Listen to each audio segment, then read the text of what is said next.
Bienvenida o bienvenido a esta exploración detallada. Hoy vamos a meternos de lleno en una película postapocalíptica bastante peculiar de 1982. Hablamos de Battletrack, que también se conoció como Warlords of the 21st Century. Una producción de Nueva Zelanda que, bueno, casi siempre se mira un poco a la sombra de su hermana mayor, o al menos más famosa, Mad Max 2. Pues sí, nuestro objetivo hoy es darle una buena vuelta a esta peli.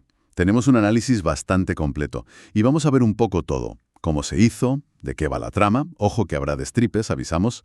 Veremos los personajes, los temas que toca y sobre todo por qué seguimos hablando de ella tantos años después. Y hay un dato que me parece fascinante, que comentan las fuentes, y es que aunque salió justo después de Mad Max 2, la idea original de Battletrack venía de antes, de mediados de los 70. Se rodaron casi a la vez y eso, claro, la marcó para siempre, condenada a la comparación. Exacto. Pero bueno, vamos a intentar ver qué hay más allá de esa comparación constante. Empecemos por el contexto, ¿no? ¿Cómo surgió esto? Pues mira, el director Harley Cockelis ya le daba vueltas a la idea ya por la crisis del petróleo de los 70, o sea, bastante antes de Mad Max, y consiguió que le apoyara Roger Corman, el rey del cine B, que parece ser que le dio bastante manga ancha creativamente hablando. Sí, y la decisión de irse a Nueva Zelanda fue clave, por varias cosas que detalla el análisis, ¿eh? Los paisajes de Central Otago, desolados, perfectos, los costes, claro, más bajos, y, ojo que esto fue importante, se libraron de una huelga de guionistas de Hollywood en el 81. Pero lo fundamental, como decías antes, es que coincidieron en el tiempo con el rodaje de Mad Max 2. Las fuentes insisten mucho en esto.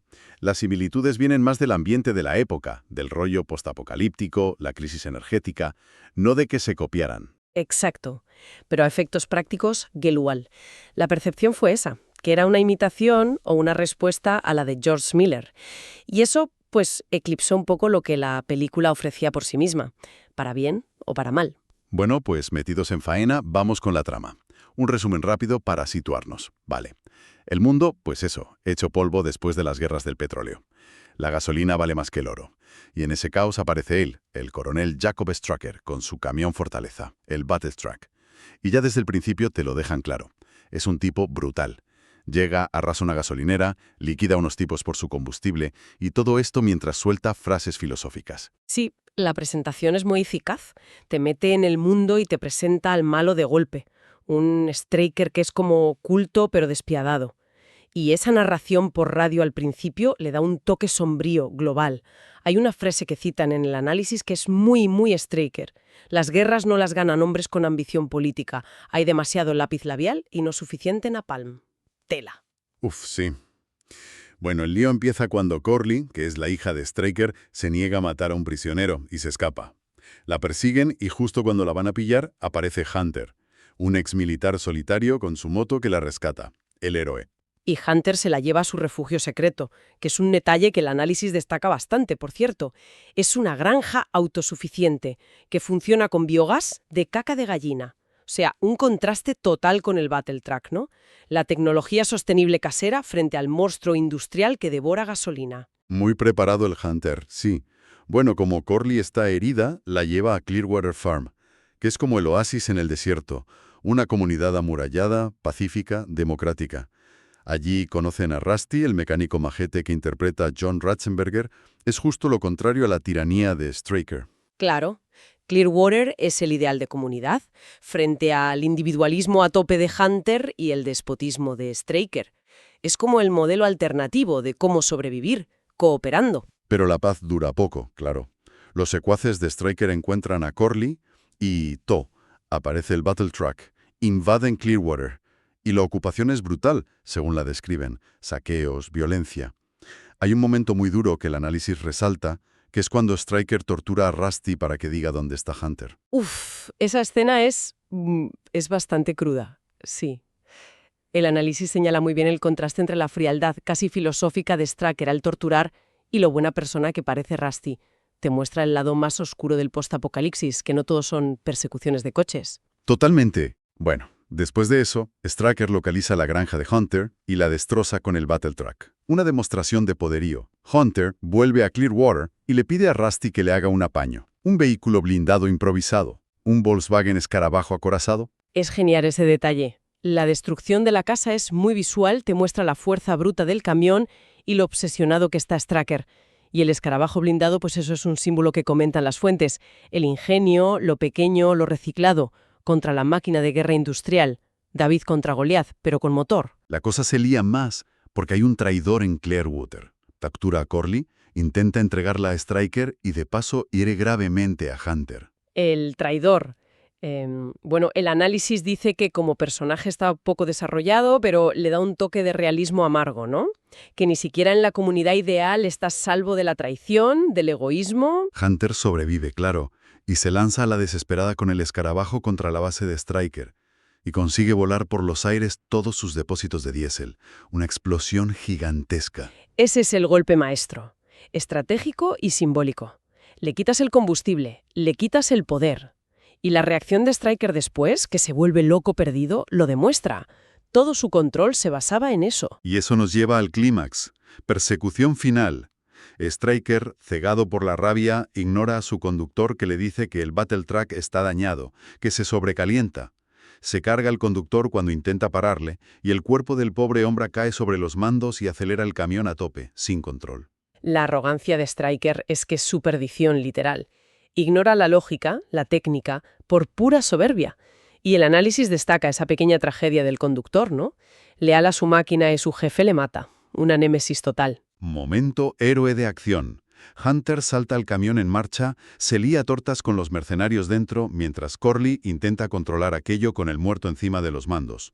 Al final, Hunter deja KO a Stryker, agarra a Corley y saltan justo antes de que el Battletrack se vaya por un acantilado y explote en el agua. ¡Bum! Un final muy potente visualmente. Y el análisis lo celebra mucho por cómo está hecho técnicamente. Sobre todo la caída a cámara lenta. Es la destrucción total del tirano y su arma. Muy catártico. ¿Y el epílogo? Pues volvemos a Clearwater. Corley decide quedarse, parece que ha encontrado su sitio. Pero Hunter, fiel a sí mismo, rechaza quedarse. Se despide y se va. Pero ojo, a caballo, no en moto. Promete volver alguna vez. Final de western total, como dice el análisis. Confirma esa mezcla de géneros. Y lo del caballo, pues da que pensar, ¿no? ¿Vuelta a lo básico? ¿O es que la moto se destrozó? Ahí queda, abierto, muy típico del héroe solitario. Hablemos un poco de los personajes. Empezando por Hunter, Michael Beck. El análisis lo pone como el antihéroe clásico, ¿no? Callado, letal, autosuficiente.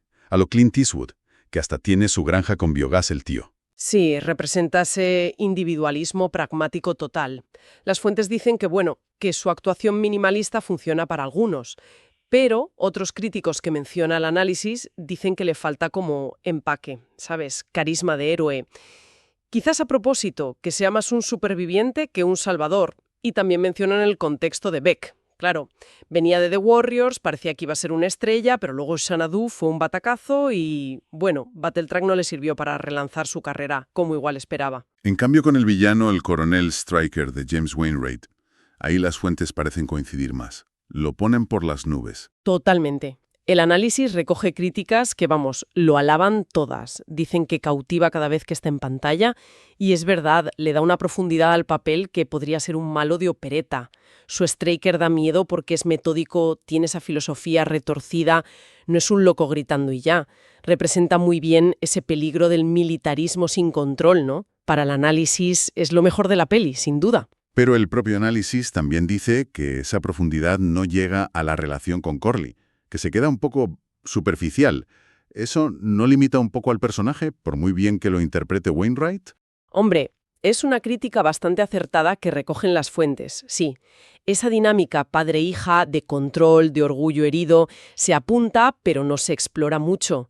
Y la propia Corley, Annie McEnroe, el análisis la señala como el personaje más flojo de guión. La describen casi como un MacGuffin, ¿no? O sea, que está ahí para que la trama avance, pero ella como personaje. Exacto. Citan una crítica un poco bestia que decía que si no fuera por el pelo largo y la voz, parecería uno más de los tíos. Se lamenta que no sea una prota femenina, más potente. Su decisión final de quedarse en Clearwater le da un cierre, sí. Elige una comunidad funcional frente a la familia tóxica, pero el viaje hasta ahí es bastante pasivo, la verdad. Y no nos olvidemos de Rusty, John Ratzenberger, que le da el toque humano y algo de humor antes de ser Cliff Clavin en Chills. Y justo por eso, como dice el análisis, su escena de tortura es tan chocante. Ver a ese personaje tan afable sufrir así subraya la brutalidad de Straker de una forma muy eficaz. La bondad normal y corriente aplastada. Pasemos a los temas. ¿Qué ideas maneja la película según el análisis? La más obvia. Es un western post-apocalíptico. Clarísimo. Las fuentes insisten en que Battletruck sigue la estructura del western, casi al pie de la letra. Más incluso que en Mad Max 2. Tienes al pistolero solitario, Hunter, al cacique malo que controla el recurso vital, Straker y el diésel, el pueblo pacífico amenazado, Clearwater, el tiroteo final, la marcha hacia el atardecer. Es una plantilla muy clásica, quizá una visión más tradicional de cómo reconstruir la sociedad, ¿no? Comparado con el rollo más anárquico de Miller. Y el tema del combustible como poder absoluto. Las guerras del petróleo son el origen de todo. Straker quiere el monopolio. Y ahí el análisis conecta con el origen de la idea, en la crisis de los 70. Lo fuerte es que hoy, con la crisis climática, esa idea de un mundo roto por depender de los combustibles fósiles sigue siendo súper relevante. Es una ironía potente. También está muy claro el contraste entre comunidad, Clearwater, e individualismo, Hunter. Sí, y lo interesante que apunta el análisis es que la peli no parece decir que uno sea mejor que otro sin más. Clearwater necesita a Hunter para defenderse y Hunter necesita a Clearwater, a Rusty para que le construya el coche. Parece sugerir que para sobrevivir de verdad hace falta una mezcla, ¿no? Cooperación y autosuficiencia. El militarismo que se va de madre es otro tema, con Straker y Hunter siendo exmilitares los dos. Representan las dos caras, sí. Straker usa lo que sabe para oprimir, Hunter para defender, aunque sea desde fuera. ¿Podría ser una reflexión sobre qué pasa con la disciplina y la fuerza cuando no hay Estado? ¿O tiranía? ¿O heroísmo individual si hay una moral detrás? Y por último, mencionan el paternalismo y el control con la relación Straker-Corley. Straker la ve como suya, como una propiedad. Su obsesión por recuperarla es puro control patriarcal. Y que Corley elija al final Clearwater es rechazar eso y elegir una familia basada en otras cosas. Es el cierre temático para ella, aunque el personaje en sí, como decíamos, esté poco dibujado. Hablemos de lo técnico y visual.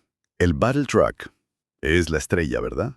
Sin duda alguna. El diseño es genial. Ese camión blindado, amenazante, con las torretas. Y el sonido, ese zumbido que se oye antes de que llegue, muy efectivo. Y su destrucción al final, es el momentazo visual de la película. Un logro técnico para la época, lo valora mucho el análisis, simboliza perfectamente el poder militar-industrial desbocado que se destruye. La fotografía es de Chris Menges, que luego ganó Oscars, rodada en Central Otago, Nueva Zelanda. Pero aquí el análisis recoge una crítica que se repite, que los paisajes son muy bonitos, demasiado. No parecen muy postapocalípticos. Es verdad, no son los desiertos australianos de Mad Max. Nueva Zelanda ahí sale verde, exuberante. Fallo. El análisis plantea las dos opciones. Puede ser una debilidad visual, sí, o puede ser a propósito. Que el mundo se vaya al garete socialmente no significa que la naturaleza desaparezca. Ese contraste entre lo bonito del paisaje y lo bestia que son los humanos puede tener su punto. Y la acción. Aquí las fuentes parecen más críticas, sobre todo si la comparas con Mad Max 2. Sí, el análisis recoge cosas como acción pálida o que le falta el impulso cinético salvaje de la de Miller. Se habla de muchas tomas aéreas de motos, persecuciones que están bien, pero no revolucionarias. Hay que pensar en lo que dicen las fuentes. Menos presupuesto, seguramente menos experiencia en Nueva Zelanda en ese momento con ese tipo de acción. Aún así, reconocen momentos logrados, ¿eh? El asalto con el W, la pelea final en el camión. Y la música, de Kevin Peake y la Sinfónica de Nueva Zelanda. Tiene ese sonido muy de principios de los 80, ¿no? Sintetizadores, rock progresivo. Muy de su época, sí. Y como decíamos, el sonido del Battletruck es especialmente bueno. Funciona casi como un aviso de que viene el peligro. Pero es imposible hablar de Battletruck sin hablar de Mad Max 2. Es el elefante en la habitación, y las fuentes lo subrayan como algo crucial. Es que es inevitable. Aunque la idea fuera anterior y se rodaran a la vez, la percepción fue la que fue. Una imitación. Se la metió, quizá injustamente, como dice el análisis, en el saco de la Maxploitation, con pelis italianas de bajo presupuesto como Los Nuevos Bárbaros. Las similitudes superficiales estaban ahí. La diferencia gorda fue la ejecución de la acción y el dinero que había detrás. Sin embargo, el análisis defiende que Bartlett-Rook tiene más chicha que muchas de esas imitaciones. Correcto. Se argumenta que se esfuerza más en crear un mundo creíble, en imaginar cómo funcionaría esa sociedad después del colapso. Clearwater, el refugio de Hunter, el propio Straker. Hay una construcción de mundo más detallada. No es solo una excusa para poner persecuciones.